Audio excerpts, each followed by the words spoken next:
प्रभु परम पुरुष प्रणमा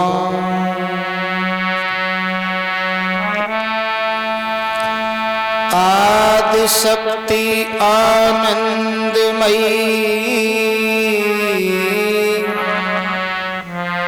अखिलेश्वरी नमः। कौशलेश्वरी सिद्ध करेगी काम वाणी वर्णन से प्रथम बोल सियापति राम।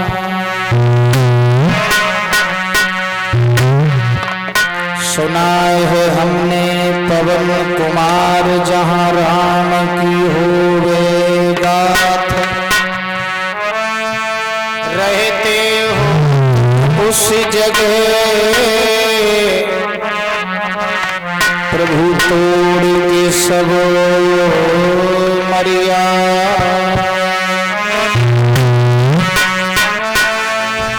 कथा सूर्य होते हैं आओ बलि हनुमान आइए आसन विराजिए तेजपुरी बलवान।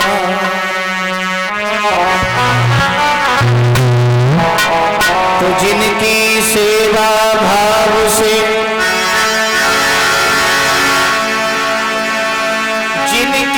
सेवा भाव से जुड़ी रहे श्री राम ऐसे राम के भक्त को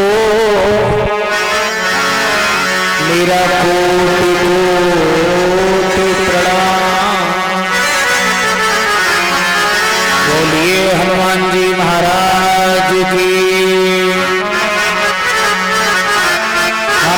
चिंता नहीं उनकी उन्हें चिंता हमारी है।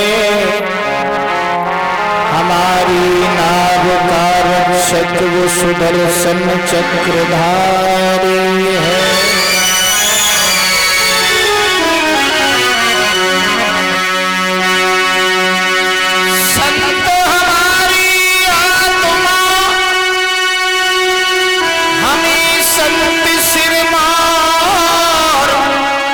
सबको सीता रामो मेरी अपने अपने बोलिए संत भगवान की। आदरणीय सभा में उपस्थित भगवान के प्यारे भक्तगण, सीता अनसुईया के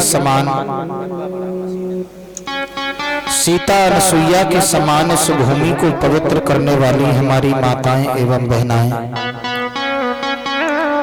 अर्चनीय वंदनीय परम पूज्य हमारे संत भगवान उनके चरणों में अपना मस्तक नवाते हुए भगवान की कथा का ये 6वां दिवस व्यतीत होने को जा रहा है। जहां तक हमारी आवाज पहुंच रही हो सभी भाइयों से, माताओं बहनाओं बुजुर्गों से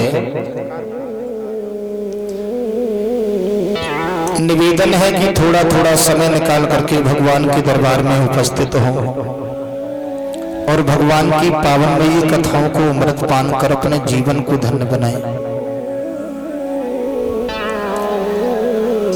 अभी आप सभी भक्तगण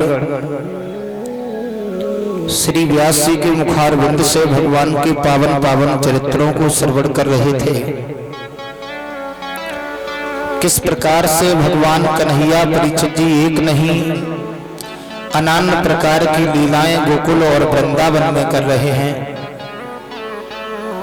कल आप सभी भक्तों ने भगवान योगी राज कृष्ण श्याम सुंदर के अवतार की कथा श्रवण की। परीक्षित जी, भगवान का अवतार हुआ मथुरा के जेल खाने में। वसुदेव और देवकी के हाथ और पैर में हथकड़ी बेड़ियां पड़ी हुई थी। वसुदेव जी ने कृष्ण श्याम सुंदर को छवलिया में रख करके मस्तक पर जब धारण किया तो हथकड़ी बेड़ियों से मुक्त हो गए। वसुदेव जीव हैं, कृष्ण ब्रह्म है। हम आप जीव हैं, कृष्ण ब्रह्म है। जब हम और आप उस कृष्ण ब्रह्म को मस्तक पर धारण करते हैं तो हथकड़ी बेड़ियों से मुक्त हो जाते हैं। आप लोग विचार कर रहे होंगे हमारे पास तो कोई हथकड़ी बेड़ियां है ही नहीं, लेकिन याद रखना श्रोताओं, हर इंसान हथकड़ी और बेड़ियों में फंसा हुआ है। बेटी की शादी होने को है, 20 लाख रुपए का इंतजाम, मकान बनवाना है, वो खेती, वो दुकान, ये हथकड़ियां हैं, बेड़ियां हैं। इन हथकड़ी बेड़ियों से मुक्त होने के लिए इस शरीर रूपी पत्थर पर भगवान का नाम अंकित करना पड़ेगा। हथकड़ी बेड़ियों से हम आप मुक्त हो जाएंगे। लेकिन धन्य है प्यारे भक्तों, पत्थर एक बार मंदिर में जाता है तो भगवान बन जाता है। पत्थर एक बार मंदिर में जाता है, भगवान बन जाता है। और इंसान बार बार मंदिर में जाता है फिर भी पत्थर का पत्थर ही रहता है, उसका हृदय कभी नहीं पिघलता। त्रेता युग में भगवान श्री राम ने जब समुद्र में सेतु का निर्माण कराया था, देखिए भक्तों, कथाएं बता रही हैं कि भारी भारी पत्थरों पर भगवान का नाम अंकित कर दिया जाता था तो एक पत्थर तैर जाता था। राम जी ने सोचा हम भी पत्थर उठा करके देखते हैं पत्थर तैरता है या डूब जाता है। इधर उधर देखा, कोई देख तो नहीं रहा। हनुमान जी छुप छुप करके देख रहे थे। परीक्षित जी, भगवान श्री राम ने जैसे ही पत्थर छोड़ा तो पत्थर डूब गया। हनुमान जी ने देखा, ताली बजा बजा करके हंसने लगे। राम जी बोले, हनुमान जी का उसे कहियो नहीं, हम में शक्ति नहीं है। बोले क्यों? बोले क्यों? मैंने पत्थर छोड़ा वो डूब गया, आप लोग पत्थर छोड़ते हो पत्थर तैरता हुआ निकल जाता है। तो हनुमान जी बोले, प्रभु तुम्हारी कैसी लीला है, तुम्हारे नाम का जो जीव सहारा ले लेता है वो संसार सागर से पार हो जाता है, और तुम जिसे हाथ से उठा के छोड़ देते हो उसे तो संसार सागर में डूबना ही डूबना है। तो परीक्षित जी, क्यों ना हम आप उस परम पिता परमात्मा का सहारा लें, क्यों ना परम पिता परमात्मा का हम आप नाम लें। सुबह शाम चलते फिरते भगवान का नाम हमारे आपके होठों पर होना चाहिए। प्राणी भव सागर से पार हो जाता है। माँ के गर्भ में जब बच्चा उल्टा लटका हुआ होता है तो प्रभु से प्रार्थना करता है, दीन बंधु नरक योनि से हमको निकाल लीजिए, पवित्र भूमि पर आऊंगा तो तुम्हारा भजन करूंगा। लेकिन माया के बंधन में हम लोग ऐसे बंध जाते हैं, लड़कपन, जवानी, बुढ़ापा। जैसे ही बुढ़ापा आया, विचार किया भगवान का भजन कर लिया जाए। बुढ़ापे में जब बिल्कुल फ्री हो गए है? लेकिन बुढ़ापे में परीक्षित जी काया भी साथ छोड़ जाती है। आंख में पड़ेगो जाला, नाक से बहेगो नाला, लाठी से पड़ेगो पाला, जरा सी जिंदगानी में पड़े पड़े वस्त्रन में मलमूत्र त्याग करो, पड़े पड़े थूकते रहोगे पीकदानी में।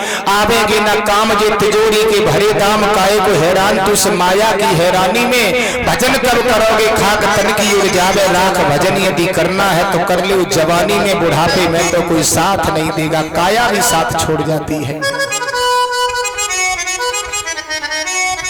एक बात हम आपको और बताएं, संसार में हमें आपको सब धोखा दे जाए, सब घरवारी परिवारी हितकारी व्यवहारी सारी सवई छोड़ जाए। लेकिन दो चीजें कुदरत की बनाई हुई ऐसी हैं जो कभी किसी को धोखा ही नहीं देती हैं। कौन कौन है? एक मौत और एक बुढ़ापा। ये दोनों बहुत चाहते हैं।